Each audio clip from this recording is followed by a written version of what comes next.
Hi friends, எப்படி இருக்கீங்களா? நல்லா இருக்கீங்களா? இங்கே பாருங்கள், குட்டி மாவுக்கு உடம்பு சரியில்லை. 2 நாளாச்சு ஃப்ரெண்ட்ஸ் சாப்பிட்டு. பால் கூட குடிக்கல. ஊற்றி வச்ச பால் அப்படியே இருக்குது.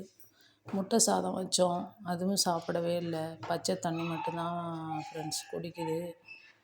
எங்கேயுமே போக மாட்டேங்குது. கஷ்டமாக இருக்குது. முன்னாடி உடம்பு சரியில்லாதப்போ அது சாப்பிடாம இருந்தப்போ வாங்கிட்டு வந்த மருந்து தான் கொடுத்தேன் நேற்று. ஆனால் அது சரியாகலை இன்னும். இது நான் ஹாஸ்பிட்டலுக்கு கூப்பிட்டு போகணும் ஃப்ரெண்ட்ஸ். ஆனால் என்ன பண்ணுறதுன்னு தெரியல. ஏன்னா நான் சர்ச்சுக்கு போகிறதுனால மணி 12 மணி ஆகிடுது வீட்டுக்கு வர்றதுக்கு.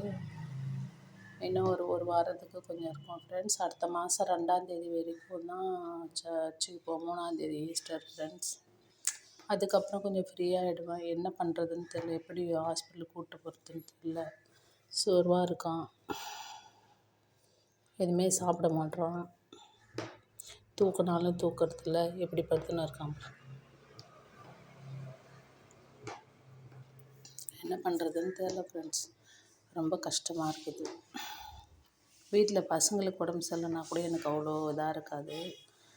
ஆனால் எதுக்கு உடம்பு சரியில்லைன்னா எங்களுக்கு எல்லாருக்கும் கஷ்டமாக இருக்கும். ரொம்ப கவலையாக இருக்குது ஃப்ரெண்ட்ஸ். எங்கள் குட்டி மாவுக்காக நீங்கள் ஜெபம் பண்ணிக்கிங்க, நல்லா ஆகணும்னு. Bye friends.